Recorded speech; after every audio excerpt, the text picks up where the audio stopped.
Hey everybody, Wendy Sellers here, the HR lady. I wanted to share with you a story from my book, The Asshole Whisperer, which is about how to deal with jerks at work and also how to deal with crappy leaders. Because let's face it, we do have crappy leaders in the workforce. And my personal goal is to educate those leaders and or remove them, hopefully, from your workforce. So a couple years ago, I wrote a book and I asked people, just anyone on the internet, to give me some examples of crappy leaders. And then I dissected these stories to find out if it was indeed the leader who was crappy, or maybe it was the writer who was possibly a crappy employee.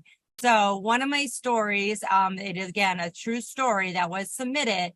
The individual writes to me that, hey, I was a department head who was grilled by my manager about an operational challenge in theme park operations. The manager called this individual at home and yelled, yes, yelled at the employee, who was a grown adult, to the point where the employee, was in tears. This employee tells me that they feared for future retaliation. They thought that the manager was trying to shift blame from their own neglect of the management duties, while also bullying the individual into fearing them. Fear me and I will be a better manager. The manager said, listen, I don't want you, employee, to embarrass me in the future. And the employee is thinking, how did I embarrass you? I basically performed your job for you, and now you're being an a-hole. So not only did this employee feel abused, they felt that they were going to have some mental health struggles and issues after this interaction.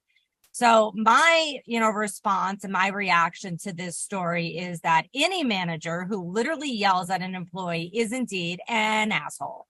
The rest of the situation, however, does need to be fact search. Don't always take somebody's word for it. Make sure you ask questions. So some of the questions that I ask is, was this employee really doing the manager's job? Explain to me in more details.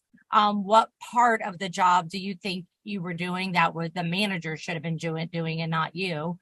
Was that really part of your job, employee, since you said you were a department lead? And did you maybe not understand your job? Does your manager not understand your job?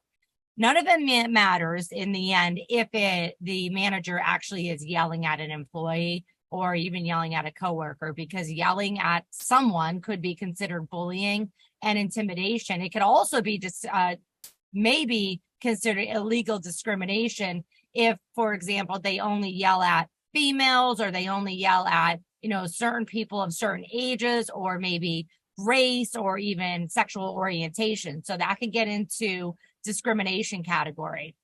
If the manager only is aggressive towards protected classes, then it is discrimination. Otherwise, they're just merely an asshole for yelling at people. So my tip is to anybody who feels bullied, in this story, the employee, officially report it to someone, whoever that someone is in your organization. It could be a colleague, a supervisor, a manager, human resources, or membership of leadership or the executive team. I also say not only report it, but make sure you follow up in writing. Note the date, the time, and any names of witnesses that may have heard this yelling on that phone call, for example, or maybe it was in person at other times that this yelling happens. To the manager, the asshole leader, please be a consistent asshole, regardless of the class of employees. You might get fired, but you won't get fired for discrimination. And I say all this in jest. Don't be an asshole. Don't yell at your employees. You can also try being an asshole, try not being an asshole, but hey, to each is their own. Either way, here is what you can expect if you are a jerk leader who yells at your employees. Employees will quit. This costs the company a loss in productivity and money to replace them and train them. And we know that this is all very expensive these days. Employees may quit but stay, meaning they're going to do the bare minimum of the work so that they can keep getting the paycheck, but you're not going to get a lot out of them above and beyond what is minimally required. That is not only a waste of actual money, but also company benefits. And then finally, eventually employees will, band together or just get a lawyer and say, I'm done with this. It's a hostile workplace and I don't want to be here. For more true stories like this, get my book on Amazon, The Asshole Whisperer, or you can check it out on my website and download a PDF for cheaper than it is on Amazon. My website is thehrlady.com. Take care.